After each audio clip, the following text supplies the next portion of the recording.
Welcome to the Private and Public School F1 Exchange Annual Refresher Training. In this training, we will review information included in both Parts 1 and 2 of the Local Coordinator trainings which every local coordinator completes when first hired with PSE.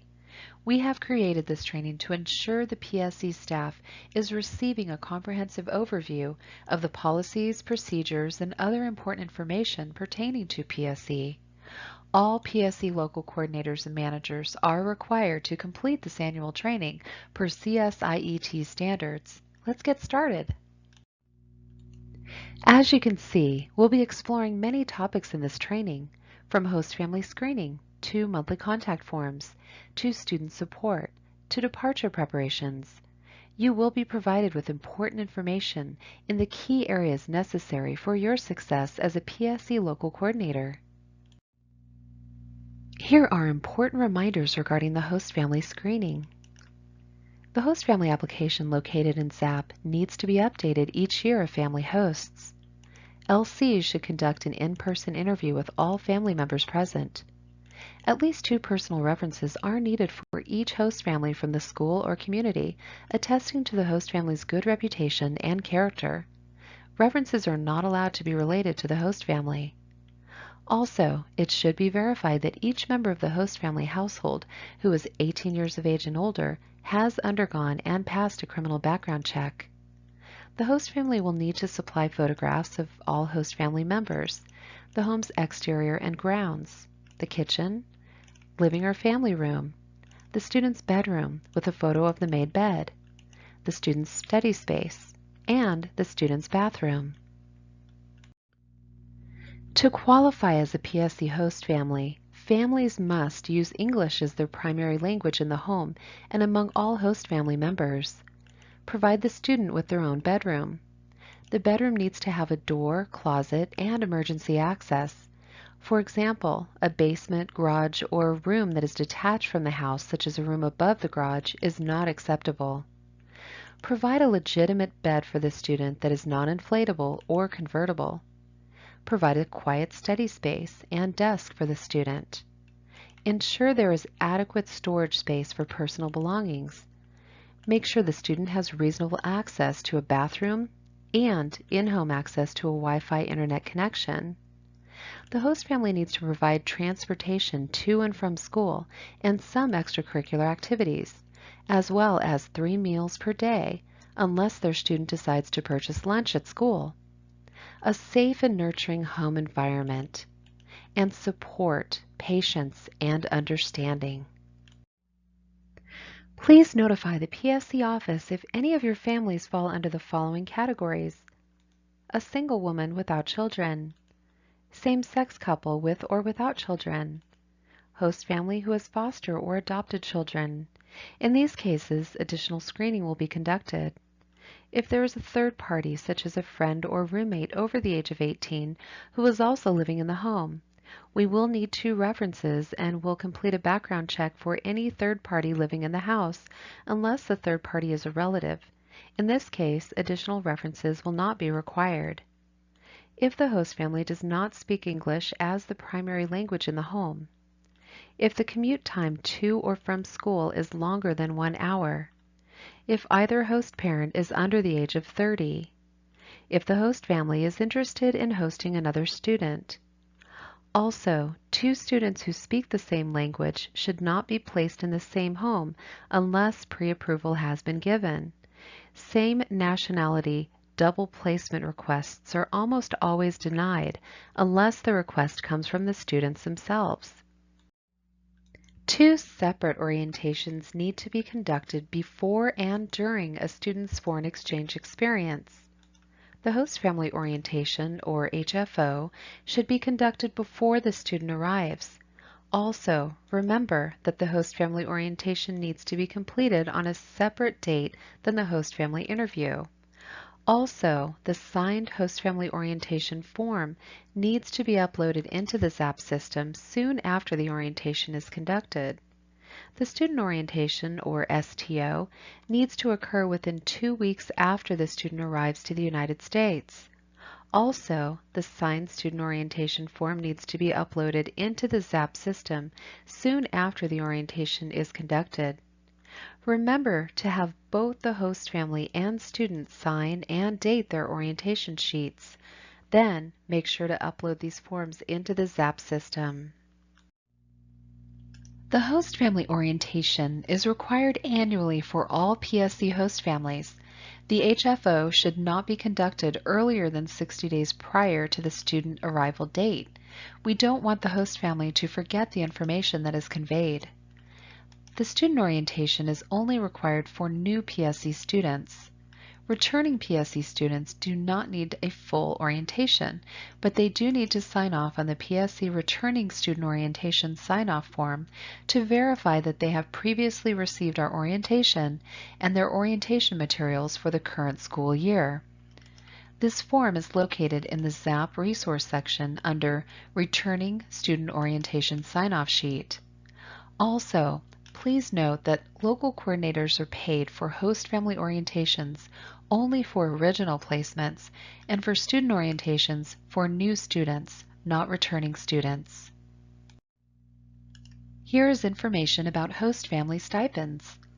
PSE needs to have both a W-9 and a direct deposit form in order to issue a host family stipend. PSE host families are paid their stipends monthly. Please refer to the host family stipend schedule for the payment dates. A few schools pay stipends directly to the host families. These host families do not need to fill out a PSE W-9 or direct deposit form.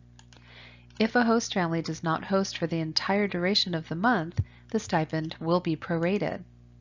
Please ask your regional manager if you are unsure of the stipend amount for your schools. We are required by the IRS to issue 1099s to the host families each calendar year for stipends paid in excess of $600. And as a reminder, students and host families should not discuss the stipend payment with each other. If they have questions, they should direct them to PSE. Regarding school enrollment, students and their natural parents have all signed our terms of participation, in which they have acknowledged that re-enrolling at the same school without PSE or their sending agency is not permitted. Students are only allowed to re-enroll with PSE. Sometimes students may try to get their host families to host them directly without PSE, and sometimes they try to get their schools to enroll them directly without PSE. It's important that we maintain strong relationships with schools in order to help prevent this from happening. If you learn of a student who is attempting to convince their host family to host them independent of PSE, inform the PSE office immediately. You can also remind the host family, student, and school that without PSE, they will not have PSE local coordinator support or assistance, a guaranteed stipend, or health insurance. Please report any of these incidents to your regional manager and the PSE office. Here are some guidelines regarding money. Host families should not discuss their stipend amount with their student or other host families. Students and their host families should not borrow money from each other. Money misunderstandings can create distrust in student and host family relationships. Students are expected to have access to at least $250 every month and $500 for medical or emergency situations. Host families should never co-sign on a cell phone plan for the student. Host families should never co-sign on a student's bank account. Students are insured for medical and dental emergencies. Host families should not pay any medical or dental bills. The copay and deductible amounts are listed on the student's insurance card. Now, let's talk about student supervision and the lines of communication. It is important for the local coordinator to ensure that the host family does not interfere with or eliminate the communication between the student and the local coordinator, the sending organization, and the natural parents. The student should always be able to contact the local coordinator.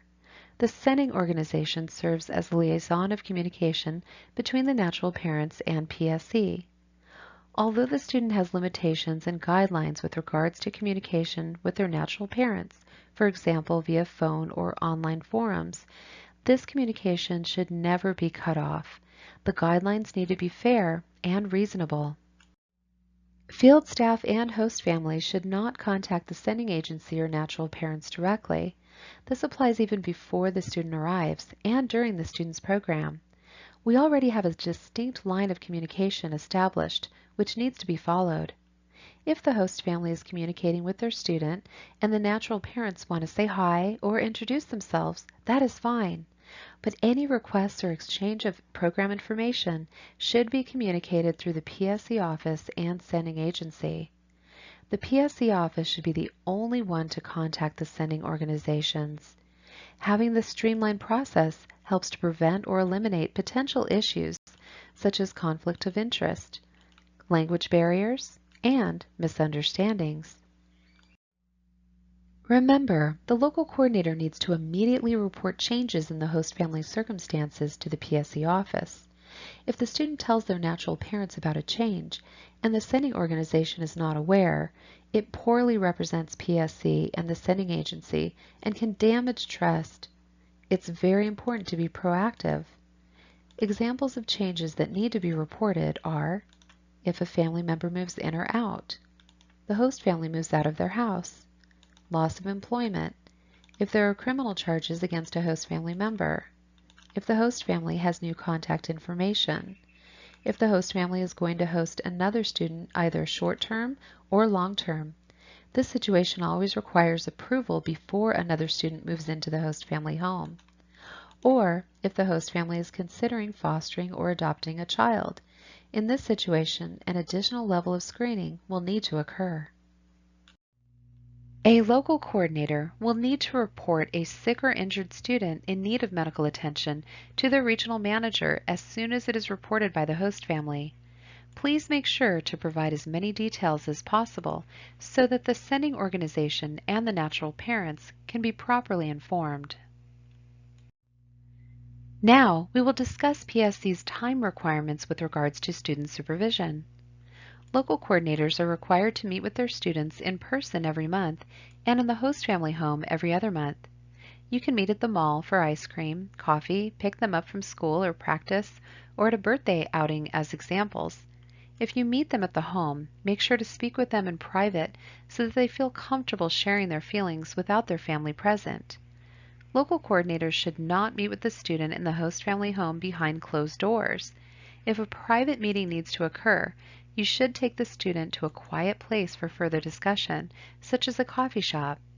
In the event you cannot meet with your student, you should contact them by phone to complete the monthly contact form, not by email or text. The local coordinator should speak with the host family every month and meet with the host family in person in their home every other month. Here, you should go into the home, preferably with all host family members attending the meeting. In other words, dropping the student off and waving to the family from the car does not constitute an in-home visit. When you meet in person, this will give you the opportunity to see the other person's body language, facial expressions, and gestures. You'll gain a lot more insight about how the person feels and what they're thinking. Let's review some important reminders regarding monthly contact forms, or MCFs. These reports should be an accurate reflection of their current situation. When meeting with the student and host family, make sure that you're speaking to them separately when you're asking the monthly questions. This will give them the opportunity to be more candid and honest about their experiences. If you'd like to ask these questions during one of the student activities, that's okay, as long as you speak with them separately. Remember to never ask your student the monthly questions or attempt to resolve any issues when in front of other students. This should be a private conversation without any interruptions. Also, you should never threaten to send a student home. We have a corrective action process that needs to be followed, and threatening to send home the student is strictly prohibited. Current grades need to be included with every MCF, with the exception of the very first report. For the first MCF, a completed host family expectations worksheet needs to be uploaded in place of a grade report. Please note that it is a PSE requirement that we have a monthly grade report for all students. Most private high schools have an online grade portal with a password in which you can check on grades. We highly recommend you contact your school to be given access for all your students wherever possible. If you do not have direct access to the students' grades, then it is the student's responsibility to have their teachers fill out the MCF grade report available in the ZAP Resources section. The student needs to return the completed report to you, their local coordinator. Current grades should be uploaded into the MCF in order for the submitted reports to receive credit. You may upload the grade report from the grade portal or use the MCF grade report, which is available in a fillable PDF format. Uploaded grades should be clear and legible. If the online grades are not legible, it is important to use the fillable version so that the sending organizations can read them easily. Finally, please inform your students that if teachers are reluctant to give grades because of upcoming exams, ask them to estimate so that the report can be submitted on time by the 25th of the month. An MCF without grades cannot be accepted. If you experience difficulty receiving grades from the school on time, please contact your regional manager. Here is an important note. Please include pictures of your students doing notable things. When we read through the MCFs, we use this information to create our blog posts, which can be found on the PSE website. These reports are translated and shared with the sending organization and natural parents. They always appreciate seeing photos of their children involved in activities, such as their student enjoying an activity with the host family, or on an excursion with them, their student as homecoming queen at school, dressing up for a holiday celebration, or involvement in a sports activity. With regards to tutoring, students are expected to maintain a C or better in all classes. If their grade falls below a C, the LC should assist them with setting up a tutor. Ask the school first about free tutoring or recommended tutors. Another helpful resource is wiseant.com. Tutoring typically costs around $30 to $50 per hour. Also, please complete and upload the tutoring session report with each MCF. This form is located in the Resources section of ZAP. Effective communication between the student and the host family is critical to achieve a successful exchange experience for everyone. Now, we'll explore how to handle conflicts when they arise. Here are some best practices. Please make sure all your host families and students fill out the expectations worksheet to improve communication and avoid conflict. Gather all the facts before forming opinions. Things are not always as they seem. Also, be sure to speak with both parties to make sure you have all the facts. Remember to avoid language that suggests blame when discussing the problem. Implement a mediation session between all parties involved and follow up with phone calls and any additional meetings necessary. Seek help from your regional manager if the situation escalates and further intervention is required. If the student is experiencing a behavioral problem, then they will be clearly advised of the changes required to successfully continue on the PSE program. Disciplinary documentation will be provided to the student depending on the situation. PSE offers a Student Support Issues training which explains disciplinary documentation procedures, how to conduct a productive mediation session, and how to effectively handle and report specific student issues. This training is located in the Resources section of ZAP. If all attempts for a resolution fail, it will be necessary for the local coordinator to find a new host family for the student.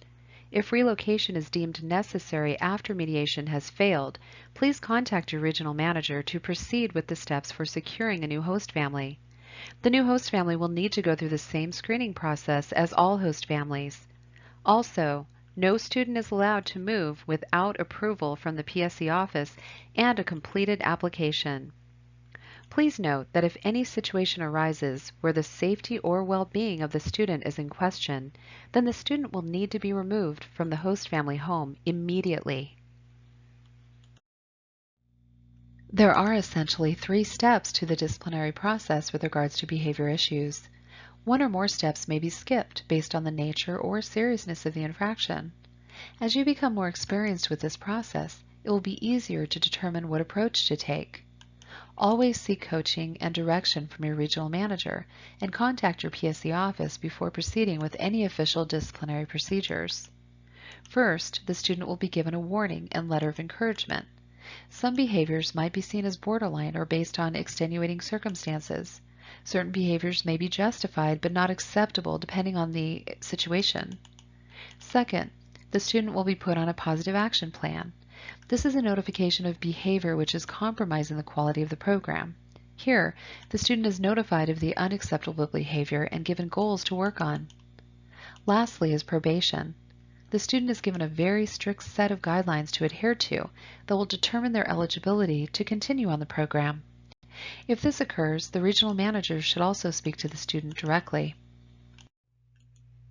As of December 26, 2019, the United States Food and Drug Administration officially changed the federal minimum age to purchase tobacco from 18 to 21 years of age. The new minimum age applies to all tobacco products, including e-cigarettes and vaping cartridges. Please make it very clear to your students that they face not only termination from the PSE program, but legal charges if they purchase or use any tobacco products within the United States. Some students who participate on the PSE program don't know how to swim. We have implemented a policy by which any student under the age of 14 is not allowed to swim while on the program. If any student who does not know how to swim wishes to swim any time while on the program, a swimming liability waiver will have to be signed by the student and natural parents. They will not be able to swim without the signed liability waiver. In most situations, all attempts to address, mediate, and resolve placement issues should be made before deciding to move a student. However, inevitably, sometimes the decision will be made to do so. With student relocation or a student move, understanding how to prevent this from occurring is the key. Here are some ways to prevent student relocation. Help foster consistent and effective communication between the student and the host family. Don't ignore warning signs.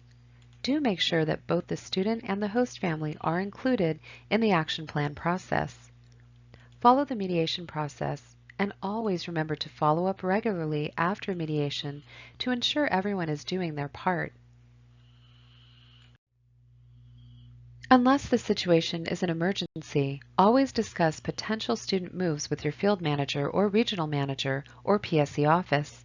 If a move is deemed necessary, be sure to make sure that the new family is fully screened and approved by PSE.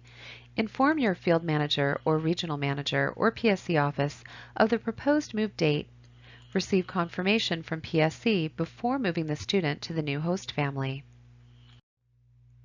As it is outlined in the Student Move Checklist located in ZAP, the following steps need to be taken if a non-emergency student move is deemed necessary. First, discuss the student move with your field manager, regional manager, or PSE office. Then, decide if the move is necessary. Recruit a host family and send the host family application to be completed in ZAP. Complete the host family interview and references. Ensure that the host family application is completed. Then, confirm approval with your field manager, regional manager, or PSE office. Provide a prospective move date to your field manager, regional manager, or PSE office. Make sure to do this at least 2 business days in advance. Conduct the HFO and make sure that it's conducted on a different date than the HFI, and upload the signed form to ZAP. And finally, assist the student and host family with facilitating the move. What if your host family tells you that they're no longer able to host their student and that the student will need to leave their house by the next evening? What do you do? One of the basic local coordinator responsibilities is the ability to provide emergency housing for students. A designated emergency family is a family who is pre-screened with a host family application on file and ready to host a student in the instance of an emergency move. It's important to be proactive and have a designated emergency family in place, whether it's your own family or another, so that when emergencies happen, you can respond quickly and efficiently. Please contact your regional manager if you have any additional questions or need assistance.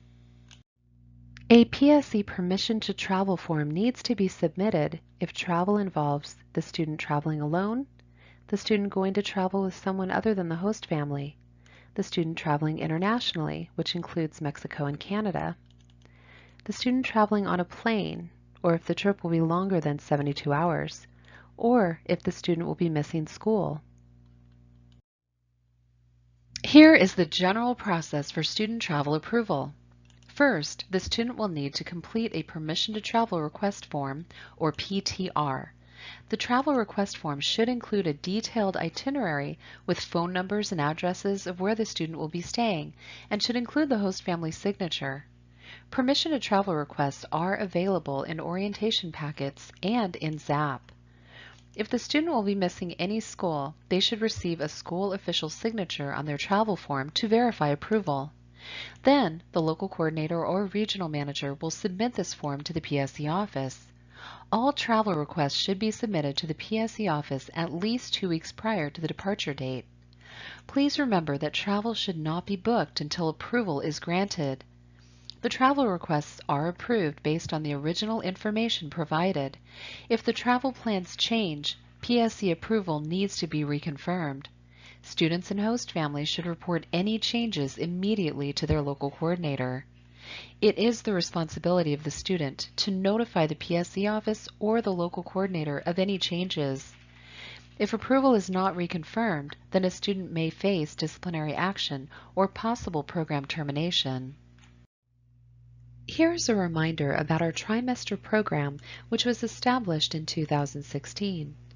The trimester program exchange experience lasts approximately 10 to 12 weeks and is only offered in select areas of the United States.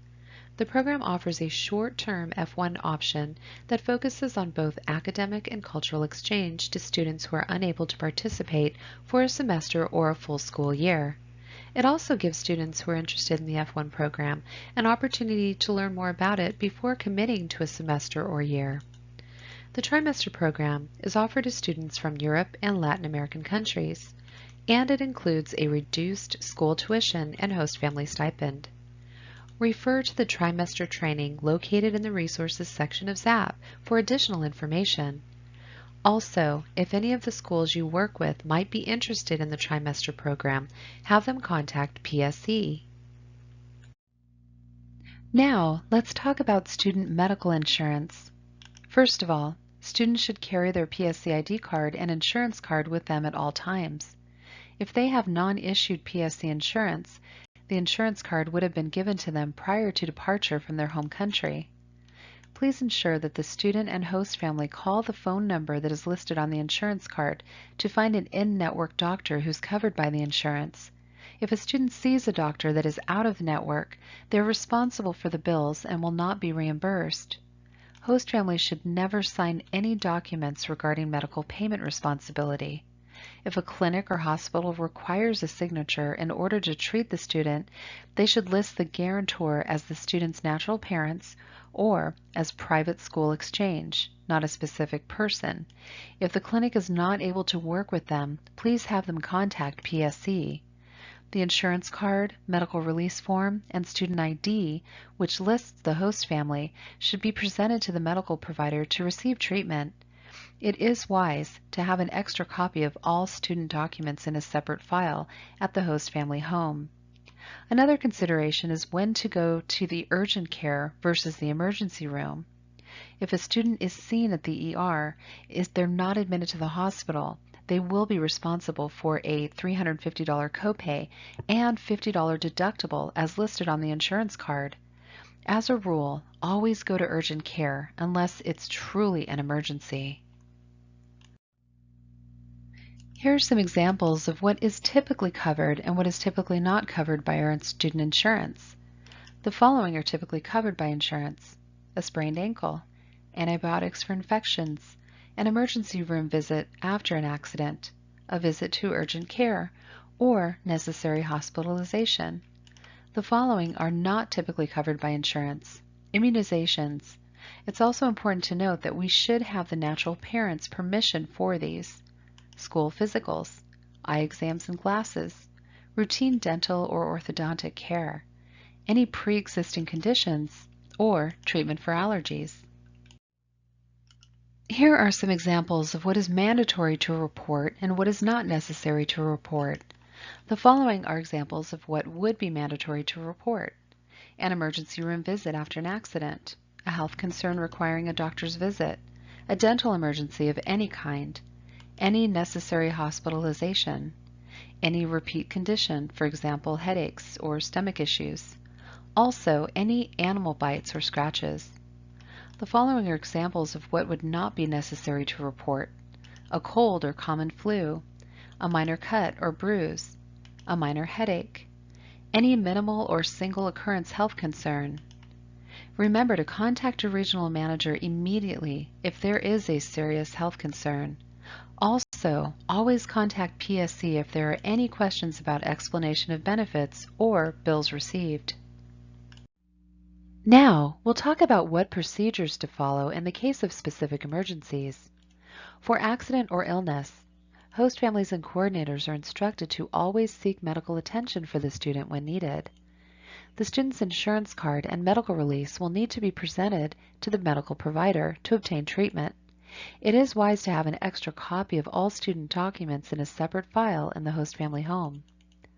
For serious medical emergencies, contact the PSE office immediately by calling 877-222-9803 or 503-222-9803.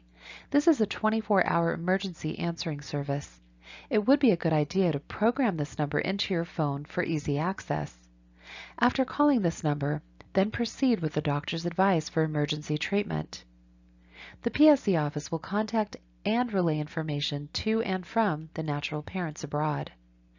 All students will need to complete insurance procedures as outlined in the insurance section of the student handbook.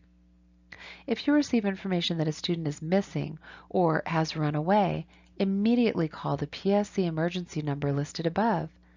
Contact your local law enforcement agency as soon as you have determined the student is missing or has been abducted. Do not delay in reporting a lost or missing student to law enforcement. Finally, we will explore best practices and requirements pertaining to student departure and preparation for the return home. Students will need to depart from their host family's home within 1 week of the last day of school or graduation. Please request return flight information from your students beginning in April. Except for extenuating circumstances, students are not allowed to remain in the United States and/or with their host family for this summer. Aim to confirm placements for returning students before they depart from the United States. Assist your returning students with finding storage for their belongings for the summer months. And ensure that your students clean their rooms, pack, and prepay for any shipping costs. Students should resolve all outstanding debts prior to departure, such as copays, medical, and cell phone bills. This concludes the PSE Annual Refresher Training. After completing and passing the Annual Refresher Quiz, you will satisfy the PSE requirements for this training. You should now have an even more comprehensive understanding of the most important information pertaining to PSE's policies and procedures. Please reach out to your regional manager for any further questions that you might have. Thank you for your continued support of and contribution to the exchange experience. Your efforts make a profound impact on our exchange students, host families, schools, and communities.